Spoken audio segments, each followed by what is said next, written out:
काफ़ी लोग हमसे पूछते हैं कि घर पर हार्ट को कैसे टेस्ट करें? घर पर क्या ऐसे तरीके या साधन हो सकते हैं जिससे हम हार्ट हमारा हेल्दी है कि अनहेल्दी है उसको जाँच कर सकें? काफ़ी लोग दूर-दराज़ गाँव खेड़ों में रहते हैं जहाँ पे प्रॉपर डॉक्टर्स अवेलेबल नहीं है, कार्डियोलॉजिस्ट अवेलेबल नहीं है। डॉक्टर्स अगर अवेलेबल है भी तो उनके पास प्रॉपर फैसिलिटी जैसे कि ईसीजी है, इकोकार्डियोग्राफी है, ट्रेडमिल टेस्ट है जो कि बेसिक हार्ट टेस्ट में आते हैं, वो अवेलेबल नहीं है। तो कैसे एक व्यक्ति जज कर सकता है कि उसका ओवरऑल हार्ट का कंडीशन अच्छा है और वो हेल्दी है और उसको किसी फर्दर टेस्ट के लिए आने की ज़रूरत है या नहीं? आज इस पर डिस्कस करेंगे। एक चीज़ मानने की ज़रूरत है कि ये सारे तरीके काफ़ी हद तक क्रूड होते हैं, काफ़ी हद तक रफ होते हैं, इसलिए इस पर बहुत ज़्यादा रिलाई नहीं कर सकते। आप एक्यूरेटली नहीं बोल सकते कि साहब यही तरीका है और इससे आपने परफेक्टली जज कर लिया बिना किसी यंत्र साधन के कि आपको ब्लॉकेज है या नहीं, प्रॉब्लम है या नहीं।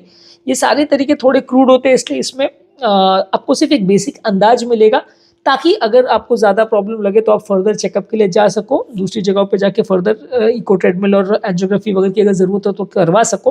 पर एक रफ आइडिया आपको इनसे मिल सकता है। तो सबसे पहली चीज़ है हार्ट रेट को चेक करना। नॉर्मल व्यक्ति का heart rate 60 to 100 beats per minute हो सकता है। आप हार्ट रेट चेक करने के लिए 2 उँगली या 3 उँगली जो लेफ्ट हैंड के रेडियल आर्टरी एरिया में यानी कि जो अंगूठे की तरफ वाली जो आर्टरी है उस पर रखें और उसको पल्स कितनी होती है उसको काउंट कीजिए। पल्स के सारे नेचर को जज करना और उसके टाइप्स को जज करना जो कि डॉक्टरी उसमें सिखाया जाता है उसके बारे में ज़्यादा डिस्कस नहीं करेंगे। लेकिन अगर आपने पल्स को काउंट भी कर लिया तो भी बहुत है। 1 मिनट तक आप फुल इसको घड़ी देख के काउंट कीजिए कि आपकी पल्स रेट कितनी हो रही है, या तो आप इसको 15 सेकंड तक काउंट करके उससे 4 से मल्टीप्लाई कर सकते हैं। मान लीजिए अगर 15 सेकंड में आपकी पल्स काउंट आ रही है 20 तो आप उसको 4 से मल्टीप्लाई कर सकते हैं तो आपको 20 इंटू 4 यानी 80 आ जाएगा। अगर किसी की पल्स इरेगुलर है या बीच बीच में कोई मिस बीट्स आ रहा है या एक्टोपिक्स आ रहा है तो वो भी इसमें आपको पता चल जाएगा कि उस एक्टोपिक्स का क्या होगा। जैसे पल्स नॉर्मली तो टक टक टक करके रेगुलर चली जाए, अगर टक टक टक कुछ ऐसा बीच में अगर इंटरफेरेंस अगर आ रहा है, सडनली एक बीट ज़्यादा तेज हो जा रही है उसके बाद कुछ गैप हो रहा है तो वो एक्टोपिक्स का असेसमेंट आपको दे सकता है।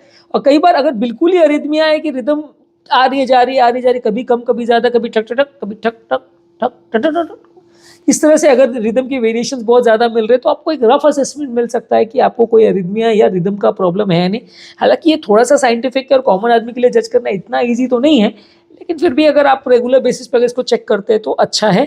सबसे बेस्ट टाइम और तरीका है पल्स को चेक करने का सुबह उठते ही। अगर आप बेड पे जब उस टाइम पे अगर आप अपने पल्स को 15 सेकेंड या 1 मिनट तक के लिए चेक कर ले तो वो सबसे अच्छा टाइम माना जाता है पल्स को चेक करने के लिए। इसके अलावा आप घर पे सिंपल बीपी मेजरिंग apparatus से अपना ब्लड प्रेशर चेक कर सकते हैं। ब्लड प्रेशर चेक करने के डिवाइसेस किसी भी ऑनलाइन स्टोर से 2 से 3 हज़ार रुपये में अवेलेबल है। डिजिटल डिवाइस ले सकते हैं घर पे। बीपी मेजरिंग डिवाइस जो स्फिग्मोमैनोमीटर वाला होता है, मर्क्यूरी वाला होता है, वो उतना यूज़ करना ईजी नहीं है क्योंकि उसके साथ मेजर करने के लिए आपको स्टेथोस्कोप भी चाहिए, स्टेथोस्कोप से मेजर करने की ट्रेनिंग चाहिए, तो वो थोड़ा सा डिफिकल्ट होता है। पर ये सिंपल अगर आप मर्क्यूरी बेस्ड डिवाइस के बदले अगर ये डिजिटल डिवाइसेस भी अगर घर पे यूज़ करते हैं तो चलेगा। आप उससे मेजर कर सकते हैं कि घर पर ब्लड प्रेशर कितना है। अगर आपका ब्लड प्रेशर कम है या ज़्यादा है तो ये इंडिकेट करेगा कि कोई हार्ट का प्रॉब्लम या इस तरह का प्रॉब्लम हो सकता है। आप उसके लिए आगे जाके डॉक्टर को दिखा सकते हैं। रेगुलर बेस पे ब्लड प्रेशर मेजर करने के लिए सबसे अच्छा टाइम सुबह नाश्ते से आधा घंटा पहले, सुबह उठते ही चेक नहीं करना है ब्लड प्रेशर, सुबह नाश्ते से आधा घंटा पहले या शाम का टाइम सबसे अच्छा माना जाता है और आफ्टरनून का टाइम सबसे खराब माना जाता है। ब्लड प्रेशर मेजर करने के लिए कौन कौन सी टिप्स और ट्रिक्स का ध्यान रखने की ज़रूरत है, कहाँ कहाँ हम गलतियाँ करते हैं बीपी को मेजर करने में, किसकी वजह से क्या क्या प्रॉब्लम्स हो सकती है, वो सारे में मैंने एक डिटेल वीडियो किया, आप चाहे तो मेरे चैनल पर देख सकते हैं, एक बेसिक आइडिया आपको मिल जाएगा। तो ब्लड प्रेशर चेक करने से भी आपको काफ़ी हद तक आइडिया मिलेगा। अगर ब्लड प्रेशर बहुत ज़्यादा है तो भी दिक्कत है, बहुत कम है तो भी दिक्कत है, तो आप उसको डॉक्टर के साथ डिस्कस कर सकते हैं। नेक्स्ट चीज़ है कि आपका घर पर एक्सरसाइज करके आपका हार्ट रेट और स्टैमिना का रिस्पॉन्स आप चेक कर सकते हैं। इसको कैसे करेंगे? ये ट्रेडमिल टेस्ट के बदले एक तरह से हम टेस्ट मान सकते हैं। काफ़ी रफ है क्योंकि ट्रेडमिल टेस्ट में तो हम कंटिन्यूसली ईसीजी भी चेक करते हैं और बीपी का रिस्पॉन्स, हार्ट रेट का रिस्पॉन्स सब कुछ चेक करते हैं। यहाँ पे आप रफली ये कर सकते हैं कि अपना पल्स रेट आपने चेक कर लिया, जैसे मैंने बोला लेफ्ट हैंड के रेडियल आर्टरी पर आपने पल्स को रखा और काउंट किया 15 सेकंड तक कितना आ रहा है। उसके बाद आप 3 या 4 बार सीढ़ी चढ़िए। 1 फ्लाइट ऑफ स्टेयर्स मतलब 14 स्टेयर्स होता है, तो यूजुअली आप 2-3 बार फ्लाइट ऑफ स्टेयर्स चढ़ सकते हैं या 2-3 मंजिल चढ़ के देख सकते हैं। उसके बाद वापस आके अपना पल्स को रीचेक कर सकते हैं। उसको एक्सरसाइज करने के तुरंत बाद आपको पल्स रेट को चेक करना है कि आपका नॉर्मल हार्ट रेट रिस्पॉन्स कितना बढ़ा है। नॉर्मली किसी का व्यक्ति का टारगेट हार्ट रेट होता है कि 220 माइनस हार्ट रेट के हिसाब से उसको चेक करना रहता है। तो अगर मान लीजिए आपकी एज 40 साल है तो आपका टारगेट हार्ट रेट हुआ 220 माइनस 40 यानी 180 हार्ट रेट तक आपको अचीव करना है। मान लीजिए अगर आपकी एज 60 साल है तो 220 माइनस 60 यानी 160 हार्ट रेट तक आपको अचीव करना है। आपको इतना ज़्यादा एक्सरसाइज करना है कि हार्ट रेट इस लेवल तक बढ़ जाए। उसके बाद आप यह देखिए कि आपका इतना हार्ट रेट अचीव होने में, हार्ट रेट कम ज़्यादा होने में कोई प्रॉब्लम तो नहीं आ रही है। एक तो कि हार्ट रेट बढ़ रहा है कि नहीं बढ़ रहा है एक्सरसाइज करने के बाद, वो भी आप देख सकते हैं। बढ़ने के बाद वापस कम हो रहा है कि नहीं, ये 3-4 मिनट में आप वापस से रीचेक कर सकते हैं आपकी पल्स को कि पल्स मेरा जितना बढ़ा वो वापस नॉर्मल हो गया कि नहीं हो गया। क्योंकि अगर नॉर्मल नहीं हो रहा है तो ये हार्ट फेलियर का एक अर्ली साइन हो सकता है या हार्ट के ब्लॉकेज का अर्ली साइन हो सकता है। और सबसे इंपॉर्टेंट चीज़ है कि इस दौरान आप ये देखिए कि आपका सांस कितनी फूल रही है, आपकी कोई छाती में दर्द हो रहा है कि नहीं, आपके हृदय की गति में कोई प्रॉब्लम तो नहीं आ रही, कोई धड़कन कम ज़्यादा तो नहीं हो रही है, या जब आप पल्स भी चेक कर रहे हैं तो कोई मिसबीट्स या एक्टोपिक्स तो नहीं आ रही एक्सरसाइज करने के बाद।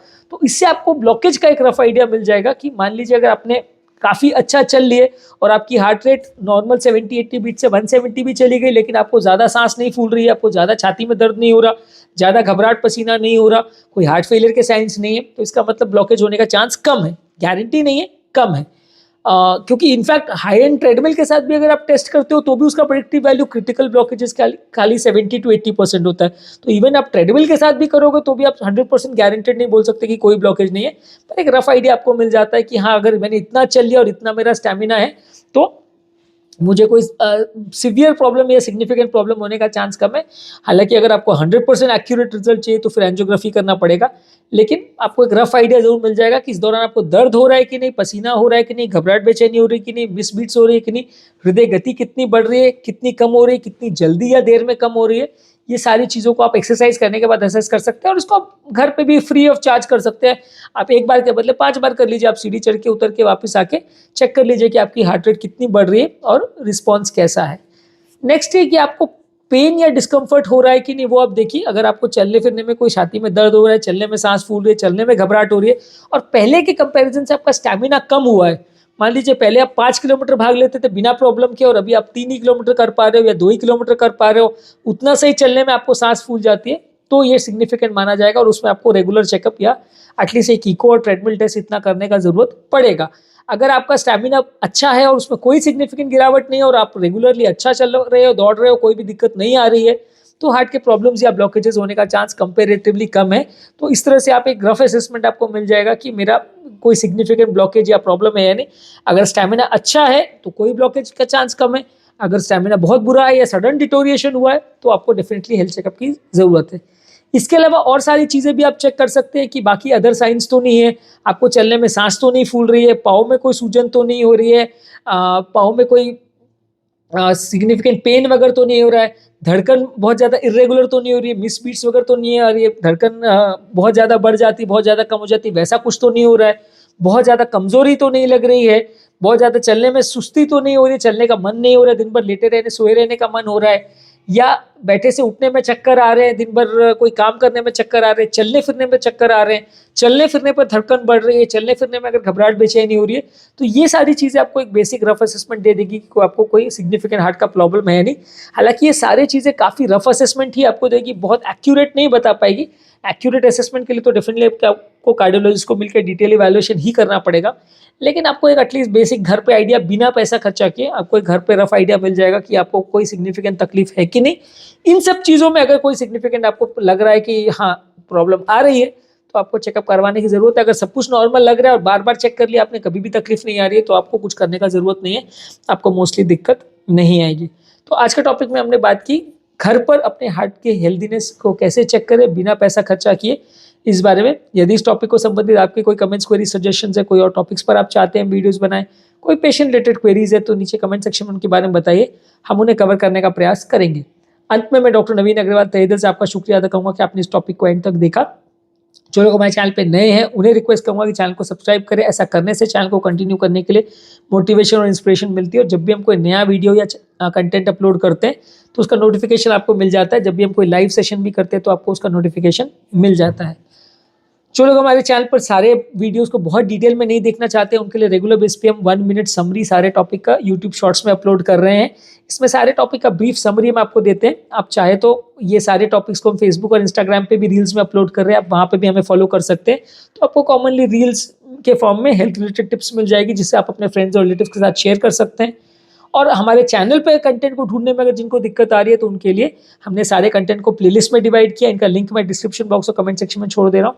आप लिंक पर जाइए, जो टॉपिक पर आपको इंटरेस्ट है उसके बीपी, शुगर, कोलेस्ट्रॉल या जिस चीज़ पर आपको इंटरेस्ट है वहाँ क्लिक कीजिए। तो उससे रिलेटेड जितने भी मेरे चैनल पर वीडियोज़ अवेलेबल है आपको लिस्ट मिल जाएगा। तो आप स्पेसिफिक उस टॉपिक पर जाएंगे तो आपको ज़्यादा ढूंढने की मेहनत नहीं करनी पड़ेगी और ज़्यादा रेलिवेंट कंटेंट मिलेगा।